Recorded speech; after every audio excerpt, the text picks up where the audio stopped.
কাজটা কায়েম করবো ইনশাল্লাহ। পারবো না? যদি আপনার সন্তান খুব আদরের কলিজার টুকরা হয়, নামাজ কালাম না পড়ে, ওকে মহব্বত করবেন? ছোটবেলা থেকে নামাজের ট্রেনিং দিবেন। 10 বছর বয়স হয়ে গেছে, নামাজ পড়ে না, নবী করিম সাল্লাল্লাহু আলাইহি ওয়াসাল্লাম বলেছেন তাকে পিটাইতে হবে। আল্লাহর নবী মুহাম্মদ সাল্লাল্লাহু আলাইহি ওয়াসাল্লাম কি দয়ালু মানুষ ছিলেন না কঠোর? বলেন। সেই দয়ালু মানুষটা তিনি বলছেন 7 বছর বয়সে সন্তানকে নামাজের আদেশ করবে, আর 10 বছর হয়ে গেছে নামাজ পড়ে না, ওকে পিটাবে। নবী করিম সাল্লাল্লাহু আলাইহি ওয়াসাল্লাম কি এখানে কঠোর হয়ে গেলেন? কেন এত তাকিদটা কেন? কারণ আল্লাহর নবী সাল্লাল্লাহু আলাইহি ওয়াসাল্লাম বলেছেন, মান তারাকা সালাতা মুতাআম্মিদান ফাকাদ কাফার। কেউ যদি ইচ্ছাকৃতভাবে নামাজটা ছেড়ে দেয় বা নামাজ অস্বীকার করে, সে ব্যক্তি কুফরি করলো। কি করলো? কুফরি করলে কেউ মুমিন থাকে? আচ্ছা, এখন দেখেন পরিস্থিতি, দেখেন মুসলিমদের মধ্য থেকে ব্যক্তি জীবন থেকে নামাজ কিন্তু চলে যাচ্ছে। বেশিরভাগ মানুষ নামাজ পড়ছে না। অতএব প্রথম মেহনত হওয়া কিসের উচিত?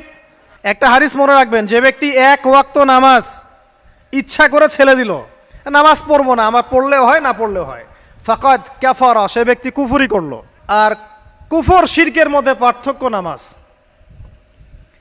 আর পাক্কা নামাজি কারা এটা জানার জন্য আমাদের 2টা সময়ের দিকে খেয়াল রাখতে হবে। কয়টা সময় ভাই? এক ফজর, আর একটা হচ্ছে এশা। এই 2 ওয়াক্তে দেখবেন মসজিদে কারা কারা আসে, তারাই হচ্ছে আল্লাহর জমিনের সবচেয়ে শ্রেষ্ঠ মানুষ। যারা ফজর আর এশার নামাজ জামাতে আদায় করে, এরা নিঃসন্দেহে মুনাফিক না, আলহামদুলিল্লাহ। কারণ আল্লাহর নবী বলেছেন, বলেন সাল্লাল্লাহু আলাইহি ওয়াসাল্লাম, মুনাফিকদের উপরে সবচেয়ে ভারী নামাজ হচ্ছে 2টা। কয়টা? এক হচ্ছে ফজর, আর একটা কি? এশা। তো 5 ওয়াক্ত নামাজ গুরুত্ব দিব, সবচেয়ে বেশি গুরুত্ব দিবেন কিসে? ফজর এবং এশা। এই ফরজ নামাজ যখন আপনি ঠিকঠাক পড়বেন, এখন মুসলমানের খাতায় নাম আছে, নামাজ ঠিকঠাক নাই, মুসলমানের খাতায় নাম নাই তো। আর কিয়ামতের মাঠে সবার আগে কিসের হিসাব হবে ভাই? নামাজে। যার নামাজ ঠিকঠাক থাকবে তার বাকি হিসাব ওকে, কোনো সমস্যা নাই। আর যার নামাজ ঠিকঠাক নাই তার বাকি হিসাব ধরা খাবে, হবে না? একজন ব্যক্তি মনে করেন অনেক দান সৎকার করেছে, হজ ওমরা করেছে, ইত্যাদি ইত্যাদি, নামাজ নাই, কি হবে? ধরা খাবে না? আল্লাহ পাক আমাদের সবাইকে, আমাকে আপনাদের সবাইকে 5 ওয়াক্ত নামাজি হওয়ার তৌফিক দান করুন, আমিন। আমাদের মা বোন যারা আছে, আমাদের এখানে যুবক ভাই যারা আছে, আমরা সবার প্রতি নসিহত করব, আজকে থেকে নামাজ ছাড়বেন না, ঠিক আছে ইনশাআল্লাহ? আল্লাহ পাক তৌফিক এনায়েত করুন, আমিন। এরপরে আসেন, দেখেন ব্যক্তি জীবন থেকে হালাল রিজিকটা উঠে যাচ্ছে, খেয়াল করেন নাই? এখন মানুষ রিজিকের ক্ষেত্রে হালাল হারামের পরোয়া করে? পরোয়া করে না। যেই দিক থেকে টাকা আসুক, হারাম হোক আর হালাল হোক, এখানে সুদ থাক আর ঘুষ থাক আর জেনা থাক আর আপনার দুর্নীতি থাক, কি থাক, মানুষ চিন্তা করে যে পেটটা বাঁচলেই বাপের নাম, তাই না? যেভাবে হোক রিজিক আসলেই হইল। মানুষের সম্পদ আত্মসাৎ করতে বুক কাঁপে না, খেয়াল করে দেখবেন, সুদ খাইতে বুক কাঁপে না, ঘুষ নিতে বুক কাঁপে না, অন্যের সম্পদ লুটে পুটে খাইতে, ছিনতাই করতে, চুরি করতে বুক কাঁপে না। তাহলে আমরা এখন হালাল হারামের কোনো মূলনীতি মেনে চলি?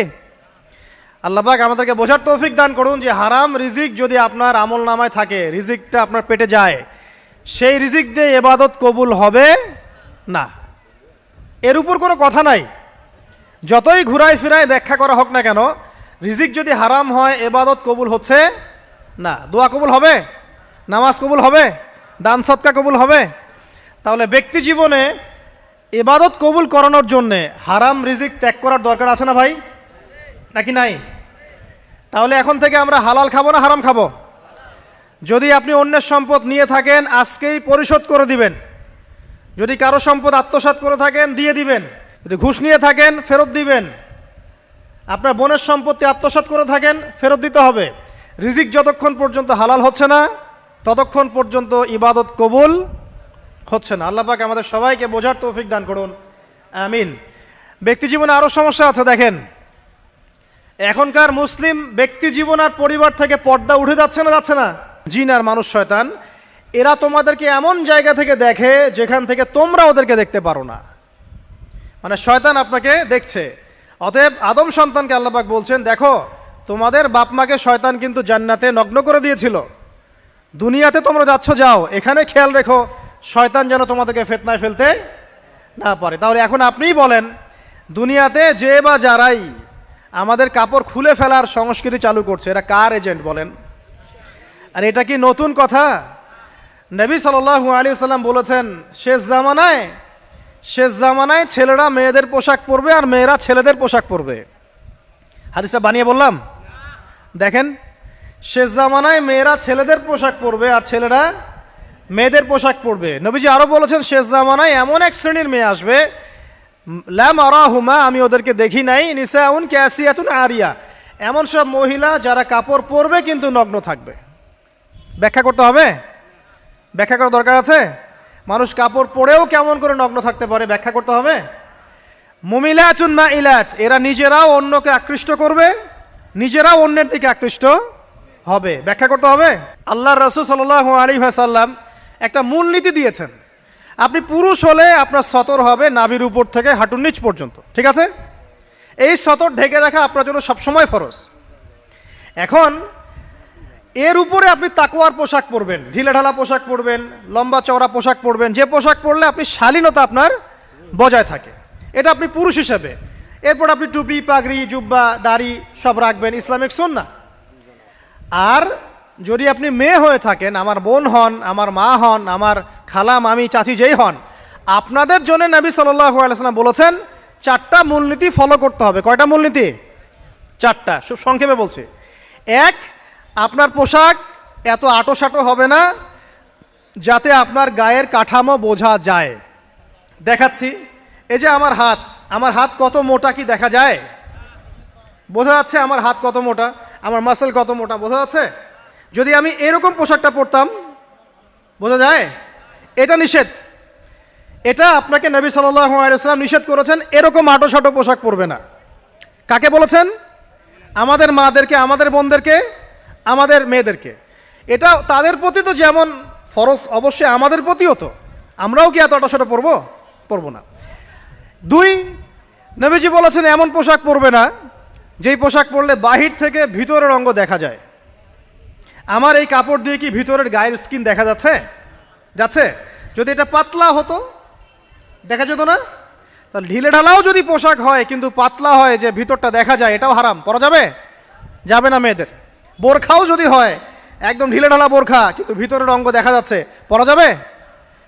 তাহলে এটা নবী সাল্লাল্লাহু আলাইহি ওয়াসাল্লামের দ্বিতীয় মূলনীতি দেয়া। 3 নাম্বার হচ্ছে, কোনো পুরুষ কোনো মহিলার পোশাক পরতে পারবে না, কোনো মহিলা কোনো পুরুষের পোশাক পরতে পারবে না। আপনি কি ম্যাক্সি পরে ঘুরবেন? আপনার রুচি কুলাবে? তাহলে একটা মেয়ে কেমন করে গেঞ্জি পরে ঘুরতে পারে? একটা পুরুষ হিসেবেও তো আপনার খালি গায়ে ঘুরতে লজ্জা লাগে না? তো একটা মেয়ে মানুষ কিভাবে খালি গায়ে ঘুরতে পারে? তাহলে মনে করেন কোথায় আমাদের শালীনতার জায়গা চলে আসছে। ওই যে একটা হাদিস আছে, নবীজি বলেছেন, যদি তোমার মধ্যে লজ্জা না থাকে তোমার দ্বারা যে কোনো পাপ করা সম্ভব। যদি তোমার মধ্যে লজ্জা না থাকে তোমার দ্বারা যে কোনো পাপ করা কি সম্ভব। এটা 3 নাম্বার। 4 নাম্বার, যে অমুসলিম যারা, তাদের ধর্মীয় কৃষ্টি কালচারের সাথে সাদৃশ্য আছে এমন কোনো পোশাক মুসলিমদের পরা যাবে না। আপনি কি ক্রুশের পোশাক পরতে পারবেন? পারবেন না। তো এই মূলনীতিগুলো ফলো করে আপনাকে চলতে হবে। আল্লাহ পাক তৌফিক এনায়েত করুন, আমিন। প্রথম নসিহত করেছি যে 5 ওয়াক্ত নামাজ যেন আমাদের না ছুটে যায়। পারা যাবে না ইনশাল্লাহ ভাই? ওয়াদা করেন আজকে থেকে 5 ওয়াক্ত নামাজ ছাড়বেন না, ওয়াদা করেন, বলেন ইনশাআল্লাহ। হে আল্লাহ, আমরা তওবা করছি, জীবনে যত নামাজ ছেড়েছি তার জন্য আমরা তোমার কাছে ইস্তেগফার করছি। বলেন আস্তাগফিরুল্লাহ আল্লাযী লা ইলাহা ইল্লা হুয়াল হাইয়ুল কাইয়ুম ওয়া আতুবু ইলাইহি। যত নামাজ কাজা হয়েছে হিসেব করে কাজা আদায় করে দিবেন, পারবেন ইনশাআল্লাহ? আর আজকে থেকে ইনশাআল্লাহ আমরা নামাজ ছাড়বো না, ওয়াদা করছেন? আল্লাহ পাক সবার তওবা কবুল করুন, আজকে থেকে পাক্কা নামাজই বানায় দিন, আমিন। শুধু নিজেই নামাজ পড়বেন, আপনার স্ত্রী সন্তানকে নামাজ পড়াবেন না, আল্লাহ পাক তৌফিক এনায়েত করুন। 2 নাম্বার কি বলেছিলাম? হালাল, বলেন হালাল রিজিক। রিজিক যদি হারাম হয় ইবাদত কবুল হবে? আল্লাহ পাক বলেছেন ইন্নাল্লাহা তাইয়্যিব লা ইকবালু ইল্লা তাইয়্যিব। আল্লাহ পাক পবিত্র, তিনি পবিত্র ছাড়া গ্রহণ করেন না। 3 নাম্বার কি বললাম ভাই? কে? আপনার পরিবার বর্গকে শালীন পোশাকে রাখবেন, পর্দায় রাখবেন। রাখা যাবে না ইনশাল্লাহ? এখানে কি আপনাকে কেউ বাধা দিবে? যে যাই বলুক না কেন, সারা দুনিয়ার মানুষ নগ্ন হয়ে ঘুরে ঘুরুক, আপনার পরিবারের কর্তাকে আপনি না, আপনি আপনার পরিবারটাকে ঠিক করার চেষ্টা করেন। আল্লাহ পাক তৌফিক ইনায়াত করুন, আমিন। 4 নম্বর নসিহত, এটা যুবকদের জন্য স্পেশালি এবং যাদের পড়াশোনা করার সামর্থ্য এখন আছে তাদের জন্যে। কোরআনুল কারীম তেলাওয়াত করা শিখতে হবে। পারবেন? কারা কারা পারেন? আলহামদুলিল্লাহ। কারা কারা হাফেজ? এই যে কমে গেছে। এবার বলি, কারা কারা অর্থ বুঝে কোরআন পড়েছেন? এই যে আরও কমে গেছে। কোরআন পড়তে হবে শুধু তোতা পাখির মতো নয়, আমার কথা বুঝেন। কোরআন তিলাওয়াত করলে প্রত্যেক হরফে 10 নেকি পাবেন, কোনো সমস্যা নাই, কিন্তু এতে করে কোরআনের সামগ্রিক হকটা আদায় হয় না। কথা কি বুঝতে পারছেন? আমি কি বলেছি কোরআন তেলাওয়াত করলে নেকি হবে না? এটা বললাম? কোরআন তেলাওয়াত করলে প্রত্যেক হরফে কয় নেকি হবে? 10 নেকি। কিন্তু কোরআন বোঝা, এর ভিতরে কি আছে, এই শিক্ষাগুলো কি আপনি পাবেন? বিশুদ্ধ করে কোরআন পড়তে হবে, বিশুদ্ধ করে। একটা উদাহরণ দিব। এই যে আমরা নামাজে দাঁড়াই বলি আল্লাহু আকবার, তাই না? তারপরে কি পড়েন? সানা পড়েন।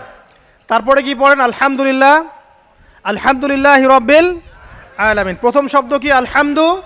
যদি আপনি আলহামদুলিল্লাহ বলেন, অর্থ হচ্ছে সমস্ত প্রশংসা আল্লাহর জন্যে, ঠিক আছে? আচ্ছা, যদি আপনি বলেন আলহামদুলিল্লাহ, আলহামদুলিল্লাহি রাব্বিল আলামিন, এখানে হা হলো হাওয়াস, মানে ছোট হা। এই একটা হা ভুল করার কারণে অর্থ পরিবর্তিত হয়ে অর্থ দাঁড়ায় সমস্ত নিন্দা আল্লাহর জন্য, নাউজুবিল্লাহ। আমি কি বুঝাতে পারলাম যে বিশুদ্ধ করে কোরআন তেলাওয়াত করা কতটা ইম্পর্টেন্ট? মনে করেন আপনি বলছেন কুল ইয়া আইয়ুহাল কাফিরুন, বলুন হে কাফেররা, লা আ'বুদু মা তা'বুদুন। এই সূরা মুখস্থ আছে না? আচ্ছা, এর অর্থ হচ্ছে লা আ'বুদু, আমি তার ইবাদত করি না, মা তা'বুদুন, যার ইবাদত তোমরা করো। এখানে লা এর মধ্যে মদ আছে না? মদ আছে না? টেনে পড়তে হয় না?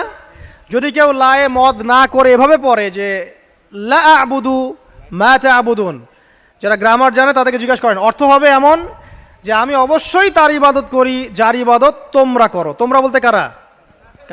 তাওহীদ থাকলো না শিরক হলো? অতএব বিশুদ্ধ করে কোরআন তেলাওয়াত করা খুবই জরুরি। আপনি মসজিদে যান আর মাদ্রাসায় যান আর ওস্তাদকে প্রাইভেটে পড়ান, যেভাবেই পড়েন, আপনাকে বিশুদ্ধ করে কোরআন তেলাওয়াত করা শিখতে হবে। আল্লাহ পাক তৌফিক দান করুন, আমিন।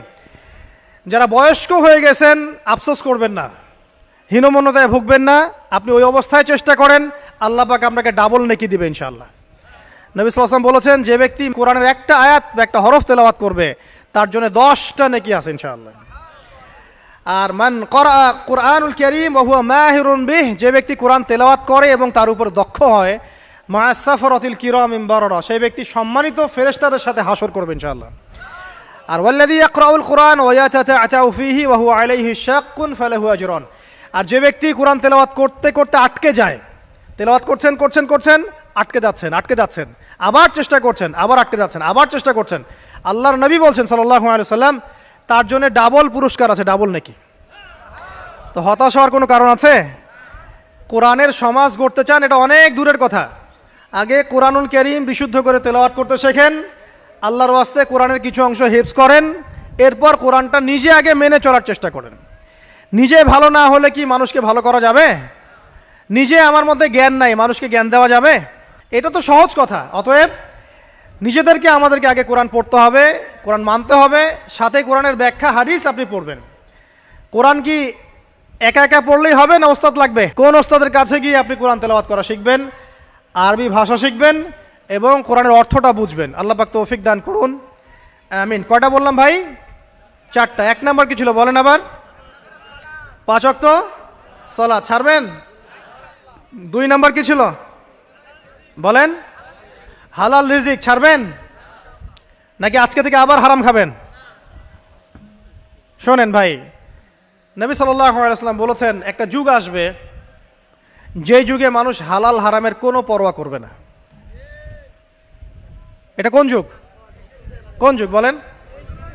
মানুষ হালাল হারামের কোনো পরোয়া করে? খুব কম সংখ্যক মানুষ আছে যারা হালাল হারামের পরোয়া করে বেঁচে চলে। বাট আল্লাহ পাকের যারা একনিষ্ঠ বান্দা হবে, তাদেরকে হারামে যাওয়া যাবে? যাবেন। আল্লাহ পাক আপনাদের সবাইকে হালাল রিজিক দান করুন। একটা কথা বোঝেন, মনে করেন আপনার আমল নামাতে বা আপনার তাকদিরে আল্লাহ পাক লিখেছেন যে আপনি 100 বিঘা জমির ধান খাবেন, এতটুকু আপনার রিজিকের মধ্যে লেখা আছে। আল্লাহ পাক লেখেন নাই তাকদির? আচ্ছা, ওই রিজিকের একটা দানা ছেড়ে কি আপনি মৌত আপনার হবে কিনা? আপনি কি মারা যাবেন? রিজিক শেষ না করে মারা যাবে? তাহলে আপনার জন্য অপশন এখন দুইটা। আপনি এই রিজিকটা হালাল পথে অন্বেষণ করতে পারেন, ওই রিজিকই পাবেন ইনশাআল্লাহ। পাবেন না? পাবেন। আল্লাহ পাক এটা বোঝার তৌফিক দান করুন, আমিন। আর সবশেষ কথা যেটা বললাম যে নামাজ, হালাল রিজিক আর পর্দার সাথে সাথে পারিবারিক আদর্শ সুন্দর করবেন, পাশাপাশি কোরআন তেলাওয়াত শিখবেন, অন্যকে শেখাবেন, অর্থ বোঝার চেষ্টা করবেন। আল্লাহ পাক সবাইকে তৌফিক এনায়েত করুন, আমিন।